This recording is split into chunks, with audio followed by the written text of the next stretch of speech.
በስመ አብ ወወልድ ወመንፈስ ቅዱስ አሐዱ አምላክ። በስመ አብ ወወልድ ወመንፈስ ቅዱስ አሐዱ አምላክ። በስመ አብ ወወልድ ወመንፈስ ቅዱስ አሐዱ አምላክ። መጽሐፈ ግብረ ሕማማት ዓርብ መዓልት በ3 ሰዓት ከሚነበቡት መካከል ለዛሬ ይሆናል ብዬ ያሰብኩትን ማነባለሁ። ምስጢር የሚገልጥ አምላካችን ምስጢሩን ይግለጽልን። የማርያም ሐዘን። አንድ አምላክ በሚሆን በአብ በወልድ መንፈስ ቅዱስ ስም የእግዚአብሔር ፍቅር አንድነት የድንግል ንጽሕት ማርያም ልመናዋ ክብሯ ከኛ ጋር ለዘላለም በእውነት ይደርብንና ስለ ልጇ መስቀልና ወደ መቃብር መውረድ በከበረች በትንሣኤውም ቀን በተነሳ ጊዜ ሄዳ ስጋውን ባለማግኘቷ ስላለቀሰችው ልቅሶና ስለ ክብሯ የብህንሳ ሀገር ኤጲስቆጶስ አባ ሕርያቆስ የደረሰው ድርሳን ይህ ነው። ወዳጆቼ ሆይ የአባቶች አለቃ ያዕቆብ ልቅሶ ዛሬ ታደሰ አለ። በድንግልና ጸንሳ በድንግልና ለወለደች ለተወዳጅ ልጇ የድንግል ማርያም ለምን አታለቅስ? መከራ ስለተቀበለችለት ድንግል ማርያም ለምን አታለቅስ? የድንግልና ጡቷ ላጠባችው ለድንግል ማርያም ለምን አታለቅስ? በቤተልሔም በበረት ስለወለደችው ልጇ ድንግል ማርያም ለምን አታለቅስ? በማኅፀኗ 9 ወር ከ5 ቀን ለተሸከመችው ተወዳጅ ልጇ ድንግል ማርያም ለምን አታለቅስ? ከቶ ወልዳ ላልሳመቻቸው ልጆች ራሔል የምታለቅስ ከሆነ እንደ ሰው ሁሉ በብብቷ ከተሸከመችው ልጇ ድንግል ማርያም ለምን አታለቅስ? ከቦታ ቦታ ያልተሰደደችባቸው ልጆቿ ራሔል የምታለቅስ ከሆነ ከሀገር ወደ ሀገር አዝላ ለተሰደደችበት ልጇ ድንግል ማርያም ለምን አታለቅስ? ከቶ መቃብራቸውን ያላየች ልጆቿ ራሔል የምታለቅስ ከሆነ በአንድ ልጇ መቃብር ደጃፍ ላይ ድንግል ለምን አታለቅስ? የባለ መልካም ጽም ሽማግሌ ያዕቆብ ልቅሶ በብላቴናይቱ ድንግል ዘንድ ዛሬ ታደሰ። ወንድሞቹ ባሰሩት ጊዜ ያዕቆብ ወደ ዮሴፍ አልተመለከተም። ድንግል ግን ልጆቿ በእንጨት መስቀል ላይ ተቸንክሮ አየችው። ዮሴፍ በሰፊ ጉድጓድ ውስጥ ሳለ ያዕቆብ በላዩ ያለቅስ ዘንድ ወደ ዮሴፍ አላየም። ድንግል ግን በአይሁድ ጉባኤ መካከል ተሰቅሎ ልጇን አየችው።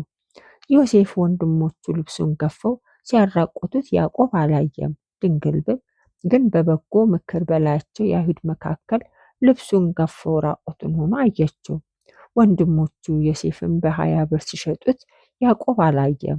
ድንግል ግን ይሁዳ ልጇን በ30 ብር ሲሸጡ አየች። አራዊት ባልቀደዱ ልብስና በሌላ ደም ላይ ያዕቆብ አለቀሰ። አምላካዊ ደም ግን ድንግል ማርያም ስለሱ በላይ የምታለቅስበት በቀራንዮ ዓለት ላይ የፈሰሰው ነው። ድንግል ግን ዛሬ ያየችው ልጇን ያለበሱት ሌላ ልብስ ነበር። የራሱን ልብስ ግን እርስ በርሳቸው ተካፈሉት። የዮሴፍ ወንድሞች ወንድማቸው ዮሴፍን በሸጡት ጊዜ አለቀሱ፣ ተጸጸቱ። የእስራኤል ልጆች ግን ጌታቸውን በሸጡት ጊዜ አላለቀሱም፣ አልተጸጸቱም። የዮሴፍ ልጆቹ የያዕቆብ ልጆች ወንድማቸው በነገሰ ጊዜ ተደሰቱ። አይሁድ ግን ጌታቸው ከሙታን ተለይቶ በተነሳ ጊዜ ደስ አላላቸውም። ድንግል ሆይ በእውነት በልጅሽ መቃብር ላይ ልቅሶሽ ጣዕም ያለው አሳዛኝ ነበር። ማርያም ሆይ ለምን ተቀመጫለሽ? ምንስ ታደርጊያለሽ? ብሎ የልጅሽን መስቀሉን በነገሩሽ ጊዜ የመላእክት መካከል ቃልሽ ያማረ ነበር። እነሆ ልጅሽ በመኮንኑ ፊት አቁመውታል። የአይሁድ ሊቃነ ካህናት ያሰቃዩታል፣ ያቃልሉታል። ማርያም ምን ታደርጊያለሽ? እነሆ ልጅሽ በፍርድ አደባባይ መካከል ልብሱን ገፎ እያራቆቱት ነው። የኢያቄም ልጅ ማርያም ሆይ ለምን ተቀምጠሻል? ምንስ ታደርጊያለሽ? እነሆ በኢየሩሳሌም ሜዳ የሚሰቀልበት ገመድ ብቻውን ተሸክሞ አንድስ እንኳን ወደ እርሱ የሚቀርብ የለም። የሐና ርግብ ሆይ ለምን ተቀመጥሽ? የምታሰሪውስ ምንድን ነው? እነሆ ልጅሽን ሰቅሎት በቀራንዮ ቦታ ቆሟልና።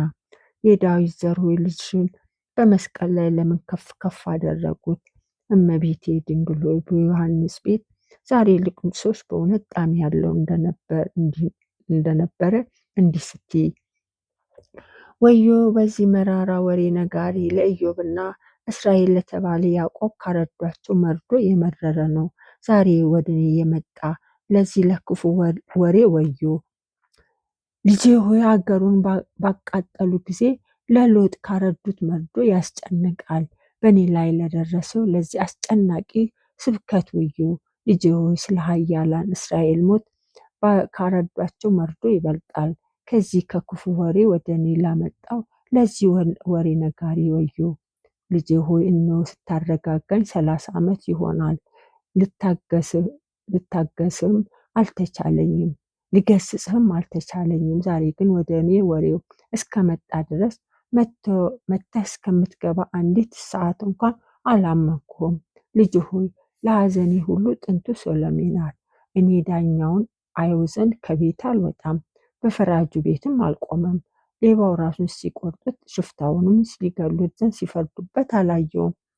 ከቶ ቀራኒውን አላየሁትም፣ የጎልጎታንም ቦታ አላውቀውም። ሁልጊዜ የሚጣሉበት ቦታ አልቆመም። ልጅ ሆይ ክፉ የሆነ ፍርድ አላየሁም፣ በፍርድ አደባባይም ከቶ ለዘላለም አልቆምኩም። ልጅ ሆይ ያደረግኩ ግፍ አላውቅም፣ እኔ በዮሐንስ ቤት ነበርኩ። ልጅ ሆይ በሊቀ ካህናቱ በሐና ግቢ የተቀበልከው ግፍና ወሬው መራራ ነው። ልጅ ሆይ ዛሬ ከኔ ጋር ነፃነቴን አስወገድክ። ስለ ልደት በናዝሬት መልካም የምስራች ነገሩኝ። ዛሬ ግን በኢየሩሳሌም ይችን ክፉ መርዶ ነገሩኝ። በዮሴፍ ቤት መልካም ዜና ደረሰኝ፣ በዮሐንስ ቤት ግን የሞት ዜና መጣልኝ። ልጄ ወዳጄ ሆይ እኔ በልቤ ደስ እያለኝ ተቀምጬ ነበር። ከዕለተ ፋሲካ ደርሷል፣ በዓሉን እናከብር ዘንድ ወደ ሀገራችን እንመለሳለን እያልኩ ነበር። የዚህ አይነት ፋሲካም ደረሰ። ልጄ ወዳጄ ሆይ በእንባና በሐዘን በዓሌ ወደ ልቅሶ ተመለሰ። ፋሲካዬም ወደ ልቤ ሐዘን። በዮሐንስ ቤት ሳለች ስለ ልጇ መከራ ወሬ በመጣ ጊዜ ድንግል እመቤታችን ልቅሶ ታለቅስ ነበር። ከእርሷም ጋር ይሄድ ዘንድ ከንጹሐን ሐዋርያት እንደፈለገች አላገኘችም። አይሁድን ከመፍራት የተነሳ ሁሉም ትተውት ሸሽተዋልና። ከእርሷ ጋር ሲሄድ ዘንድ ስለ ጴጥሮስ መረመረች። እርሱማ የካህናት አለቆችን ከመፍራቱ የተነሳ ልጅሽን ክዶ አላውቀውም አለ፣ ሂዶም ተሸሽጓል አሏት። ዳግመኛም ስለ ጌታችን ወንድም ስለ ያዕቆብ መረመረች። ለያዙት ሰዎች በተራራ ልብሱን ትቶ እንደሸሸ ነገሯት። እንድርያስንም ፈለገች። እርሱስ ወደ ከተማ አብሮት አልመጣም አሏት። እንደዚያም ቶማስም ሸሽቶ ሄደ። ስለ በርቶሎሜዎስም ጠየቀች። እርሱም ከወንድሞቹ አስቀድሞ እንደሸሸ ነገሯት። ስለ ጴጥሮስም ጠየቀች። እርሱም የፋናዎቹን ወጋገንና መብራቶች ባየ ጊዜ ፈርቶሽ እንደሸሸ ነገሯት። ስለ ዮሐንስ ወንድምም ስለ ያዕቆብ መረመረች። አንድስ እንኳን እንዳልቆመ ነገሯት። ስለ ማቴዎስም መረመረች። እርሱም ግብር ስለሚቀበላቸው አይሁድና የካህናት አለቆች እጅግ ስለፈራ እነርሱን ስለሚጠሉት በሌሊት ጨለማ እንደሸሸ ነገሯት። ስለ ሁሉም መረመረች። አብሮ ወደ ቀራንዮ ወደ ጎልጎታ ከሄደው ከዮሐንስ በቀር አንድም አላገኘችም። ድንግልም ከልጇ ደቀ መዛሙርቶች ከዮሐንስ በቀር አንድም እንኳን ባለማግኘቷ እንደገና ዳግም ወደ ጽኑ ልቅሶና ሐዘን ተመለሰች። እንዲህም አለች፣ አለቀሰች። ልጄ ወዳጄ ሆይ ወዮልኝ፣ ወንድሞች ሸሹ፣ ትተውም ተሸሸጉ። አባቴ ጴጥሮስ ጌታን እንዳትክድ ሁልቀን እጠራጠር ነበር። ስለ እርሱ ወርቅም ብርም አልሰጥም። ለምን ጌታን ፈጥነ ካድከው? ስለ እርሱ መርከብ ወይንም ቀዛፊ አልሰጠኸውም። መምህርን ጌታን ዛሬ ለምን ካድከው? ስለ እርሱ ምንም አልሰጠህም። ወንድም ልጅም ቢሆን ወይንም ሴት ልጅ። ጴጥሮስ ሆይ ስለ እርሱ ወንድምን ወይም ወዳጅ አልሰጠህም። ልጄን ለምን ካድከው? እዚህ ሁሉ ልብህ ለምን ቀላል ሆነ? ጴጥሮስ ሆይ እስከፈራህና ፈጥነህ እስከ ካድክ ድረስ ለእኔ ነው ትል ዘንድ በድጋሚ ሌላ መስቀል አላየህ፣ እንደ ብረትም የተሳለ አንደበት ሰጥቶህ ነበር። ጴጥሮስ ሆይ አንተስ ያለ እሳትና ያለ አንጥረኛም ፈጽመ ቀጠቀጥከው። ጴጥሮስ ሆይ ከሰው ሁሉ ለገጽ ግርማ ሰጥቶህ ነበር። ብርሃናቸው የማይጠፋ ዓይኖችን የፈጠረልህ ሲሆን ስለ ጌታ አንዲት ጥፊ ትቀበል ዘንድ ዛሬ አልታገስክም። ጴጥሮስ ሆይ በመንግሥተ ሰማያትን መክፈቻ የሰጠ ልጄን በካድከው ጊዜ አልፈራህምን? በሊቀ ካህናቱ ግቢ አልታገስክም። በእርሱ ፈንታ በዓለም ሁሉ የታመነ ጠባቂ አድርጎ ሾመ። ጴጥሮስ ሆይ ስለ ጌታ አንድ ጊዜ እንኳን ጥቂት መከራን አልተቀበልክም። ጴጥሮስ ሆይ ለዓለም ሁሉ አባት ትሆን ዘንድ ሾመህ። አንተ ግን ለልጄ የወንድማችን ፍቅር አላደረግክም። ጴጥሮስ ሆይ አምላካዊ እጁን በራስ ላይ ጫነ። አንተ ግን ከመካድ በፊት ዛሬ በራሱ ላይ የሾህ አክሊል ይጭኑብህ ዘንድ አልፈቀድክም። ጴጥሮስ ሆይ ልጄ ላንተ ወዳጅህ እንጂ እንደ ጌታ እንዳልሆነ አስብ። ልጄ እንደዚያ ትክደው ዘንድ ላንተ አግባብ አይደለም። ጴጥሮስ ሆይ በእኛ ጋር ይህ ሁሉ ድካም እንዳያገኘው እንደ አባቴ ዮሴፍ ብትሆን ኑሮ። ጴጥሮስ እንደርሱ ወደ ሄሮድስ ቢጎትቱ በግብፅ ምድርም ከእኛ ጋር መከራ ተቀባይ ብትሆን እንደርሱ መታገስ ባልቻልክ ነበር እንጃ። አባቴ ጻድቁ ዮሴፍ ሆይ በአጥንቶች ላይ የሰማይ ጠል ይውረድ፣ ነፍስህ ዕፀ ሕይወትን ትመገብ። ከእኛ ጋር ታገስህ መከራ ስትቀበል እንደ ጴጥሮስ ልጄን አልካድከውምና። ጴጥሮስ ወደ ፍርድ አደባባይ አልወሰዱም፣ በባለስልጣኖች ፊት አልቆምክም። ፈጥነ ጌታህን ካድከው። ድንግል በዮሐንስ ቤት እንዲህ ስታለቅስ ሳለ ዮሐንስ እያለቀሰ መጣ። እርሷም እያለቀሰች አገኘችው። ድንግል እመቤታችን ዮሐንስን ስለ ጌታችን ኢየሱስ ክርስቶስ እርስ በርሳቸው እየተላቀሱ አብረው ነበሩ። ዮሐንስም ድንግል እናቴ ሆይ ጌታችን ጴጥሮስ ስለካደው አታልቅሺ፣ አሳልፎ እንደሰጠው እንደ ይሁዳ ነውር የለበትምና። በእራት ጊዜ ጴጥሮስ ሆይ 3 ጊዜ ትክደኛለህ ሲለው መምህሬን ሰምቼዋለሁና። ጴጥሮስም እንዲህ በአንተ ላይ ይደረግ ዘንድ አይገባም፣ ጌታዬ ፈጣሪ እስከ ዘላለሙ ድረስ አልክድም፣ መሞት ይሻለኛል። እንደዚህ በእኔ ላይ አይሆንም፣ ስላንተ ነፍሴን እሰጣለሁ አሳልፌ እሰጣለሁ እንጂ። ከዛ ቀደም መምህራችን ጌታ መምህሬ ጴጥሮስ 3 ጊዜ ሲገስጸው ሰምቻለሁ። ሰይጣን ከኋላዬ እንቅፋት ሆነኸኛልና ሰው ሰውኛውን እንጂ የእግዚአብሔርን አታስብም አለው።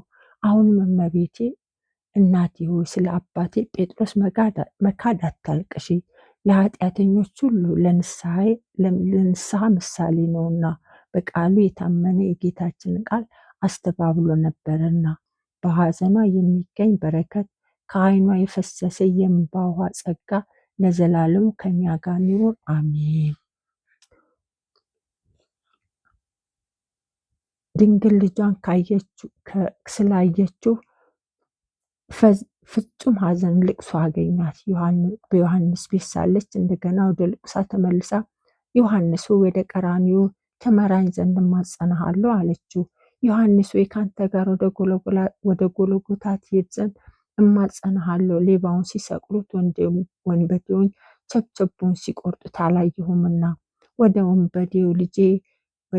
ወንበዴ ልጄን ወዳጄን በውስጡ የሰቀሉት ቦታ አይ ዘንድ ሀገሬን ክብሬን ትቼ በእግሬ ሄዳለሁ።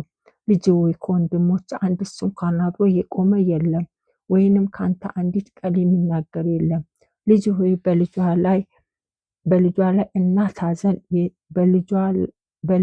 ላይ የእናት ሐዘን ሌላ ነው፣ ወዳጅም ስለ ወዳጁ የሚያዝነው ሌላ ነው።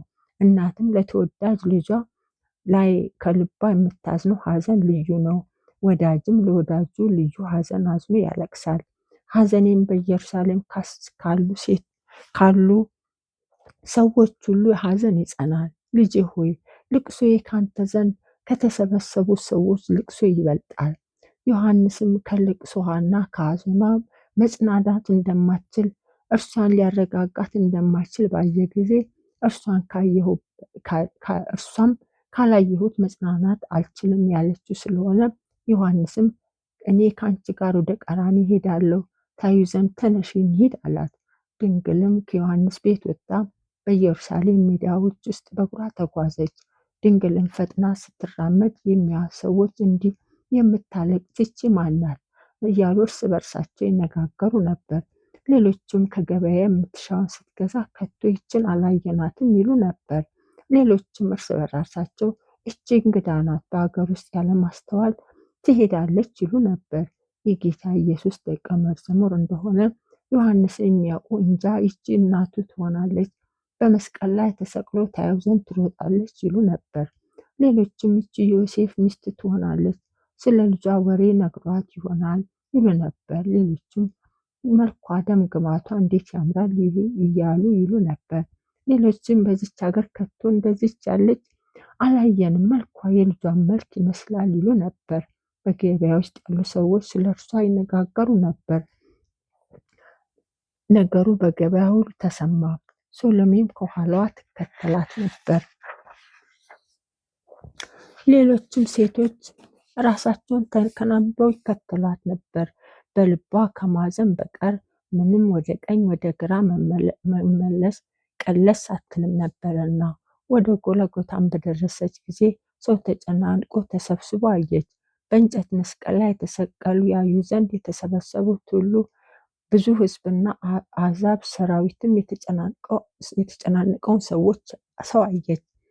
በዚህ ልዩ በሆነ ወር ስለ በግዓ ፋሲካ ከአርማይስ፣ ከፋር፣ ከሞዓብ፣ ከኮቦር፣ ከእስማኤል ልጆች ሀገር ሁሉና ከአውራጃ ሁሉ ወደ ኢየሩሳሌም የተሰበሰቡ ብዙ ነበሩ።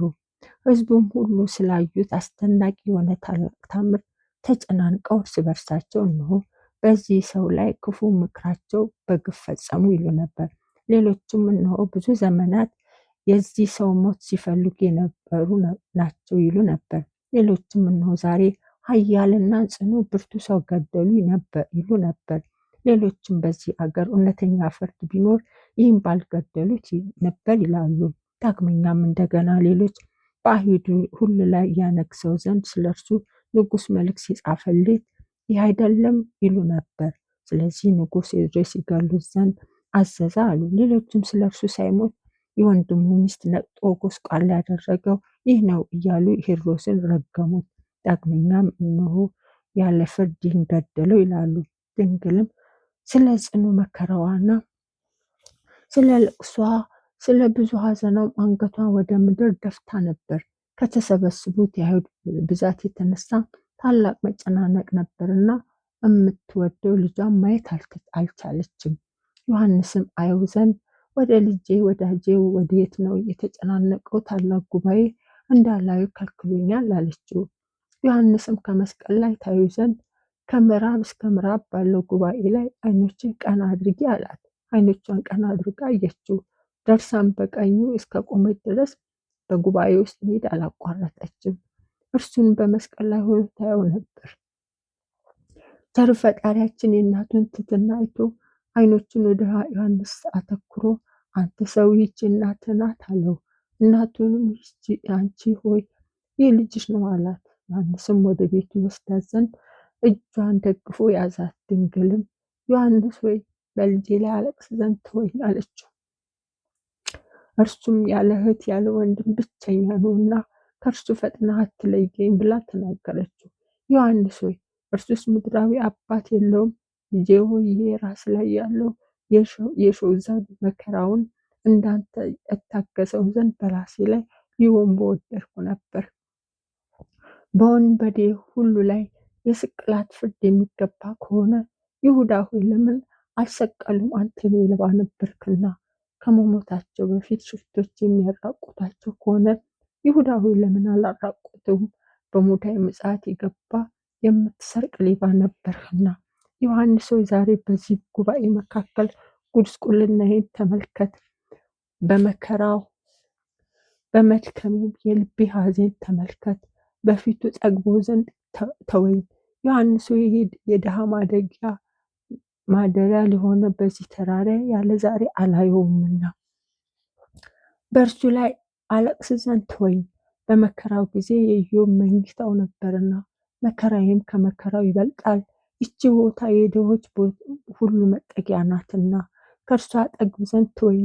እኔ እናት አባት ወይም የሰው ወገን የለኝምና በልጇ መስቀል ቀኝ ቆማ ሳለች ድንግል ሐዘኑ ጸንቶባት ነበርና ከብቻው ለቅሶ በቀር ልቧም በሐዘን እጅግ ስለተነካ ያንን ታላቅ ጉባኤ መለስ ብላ አታይም ነበር። እንዲህ ሆነ። በዚያ ቆመው የነበሩ ሴቶች የኩዛ ሚስት ዮሐና፣ መቅደላዊት ማርያም፣ ሶሎሜ እመቤታችን ድንግልን ስትወድቅ አቅፈው ያነሷት ነበር።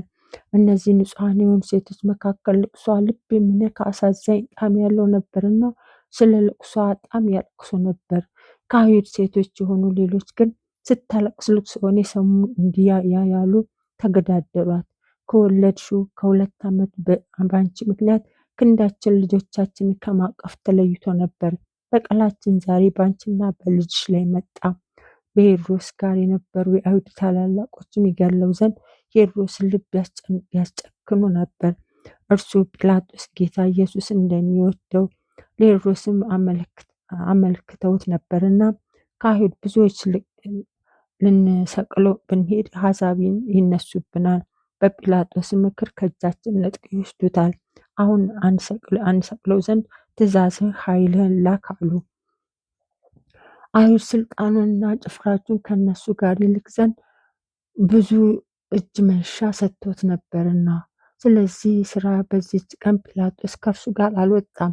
በእርሱና በአይሁድ መካከል ጸብ እንዳይሆን ጲላጦስና ሚስቱ ጌታ ኢየሱስ እንደራሳቸው ይወዱት ነበርና፣ በጅራፍም ያስገረፈው እንዲህ ያደረገው አመፀኞች አይሁድ ደስ ተሰኝተው ወደው ያለሞት እንዲፈቱት ነበር እንጂ እንዲሰቅሉት አውቆ ቢሆን ጲላጦስ ይሰቅሉት ዘንድ ባልሰጣቸው ነበር።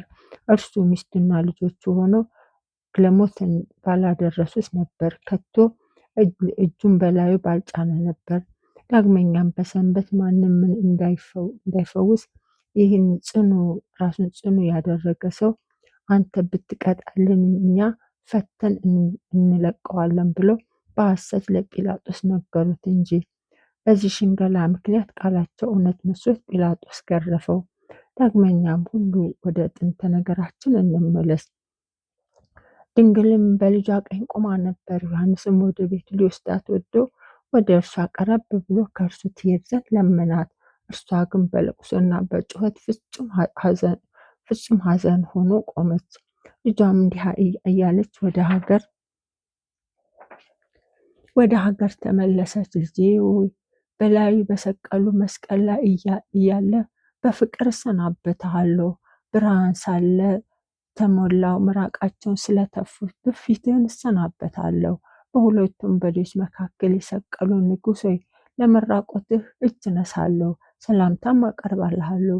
ልጅ ሆይ በጠላቶች እጅ ስላለው ለከበረው ልብስህ እኔ እጅ ነሳለሁ፣ ሰላምታ አቀርባለሁ። ልጅ ሆይ ከራስ በላይ በተንሳፈፈው የሾክ ዘውድ እጅ ነሳለሁ፣ ሰላምታ አቀርባለሁ። ይህን የመሰለ ለቅሶ እያለቀሰች እየጮኸች ወደ ዮሐንስ ቤት አደረሷት። እርሷም ከመጮኋና ከማልቀሷ ዝም አላለችም። ከልቅሶዋና ከሐዘኗ ብዛት የተነሳ ለዓይኖቿ ሽልማት አልሰጠችም። ልመናዋ በረከቷ ከኛ ጋር ለዘላለም ይኑር አሜን። እዚህ ላይ ቆየን። በሰላም አስጀምሮ በሰላም አስፈጸመን። አምላከ ቅዱሳን ክብር ምስጋና ለሱ ይሁን ዛሬም ዘወትርም ለዘላለሙ አሜን።